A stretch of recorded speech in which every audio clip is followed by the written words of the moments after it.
অৰুণাচলী দাদাগিৰি নচলিব খিলঞ্জীয়াৰ ওপৰত অত্যাচাৰ নচলিব অৰুণাচলী হাই হাই হাই হাই হাই হাই। আপোনালোকে পৰিলক্ষিত কৰিছে যে অসমৰ মানুহ বিভিন্ন ঠাইত বাৰে প্ৰতি বিভিন্ন ধৰণে খানি উচুকি হত্যা কৰিছে, ক'ৰবাত গুলীয়া হত্যা কৰিছে, ক'ৰবাত মাৰি পিনি পুতি থৈ দিছে।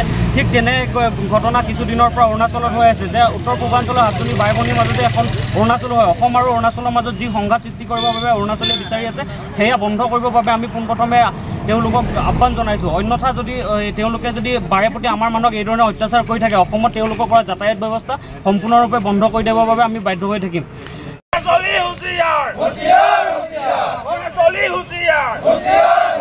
অৰুণাচলী দাদাগিৰি নচলিব অৰুণাচলী দাদাগিৰি নচলিব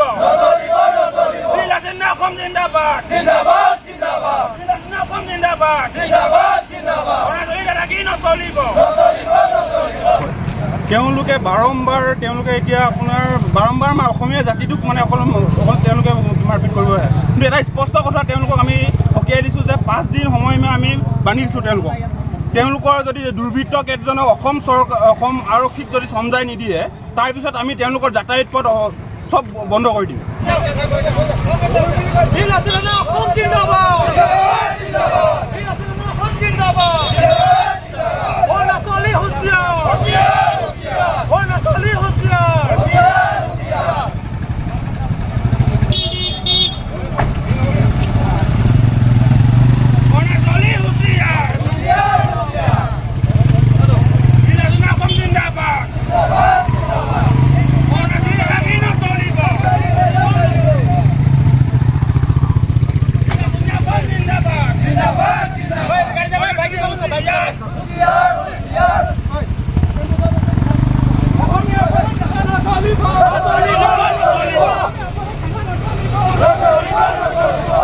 বছৰে অৰুণাচলীসকলে আমাৰ অসমীয়া জাতিৰ ওপৰত এক হুংকাৰ সৃষ্টি কৰি আহিছে। আমাৰ একেবাৰে নিকটৱৰ্তী অঞ্চল আমাৰ ৰাজগড়ত তেওঁলোকে নিজৰ মতে সীমা আগ্ৰাসন কৰি আমাৰ দুলুং সংৰক্ষিত বনাঞ্চলৰ পৰা আধাখিনি মাটি বৰ্তমান তেওঁলোকৰ অন্তৰ্গত কৰি লৈ যায়।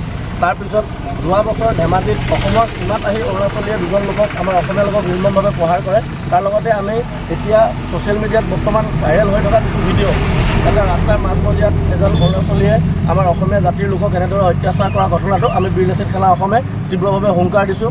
লগতে আমাৰ ইয়াত যিমানবিলাক অৰুণাচলী গাড়ীৰ এতিয়া যাতায়াত চলি আছে, অনাগত 5 দিনৰ ভিতৰত যদি অসম আৰক্ষীৰ ওচৰত তেওঁলোকে দুৰ্বৃত্তক সমজাই দিব নোৱাৰে তেতিয়াহ'লে সকলো ধৰণৰ অৰুণাচলীৰ বাবে যাতায়াত অসমত আমি বন্ধ কৰি দিবলৈ বাধ্য হ'ম। কিন্তু অসমৰ অবিহনে অৰুণাচলে খাবলৈও নাপাব, নাখাই মৰিব। তেনেস্থলত অসমৰ ওপৰত বাৰে বাৰে অত্যাচাৰ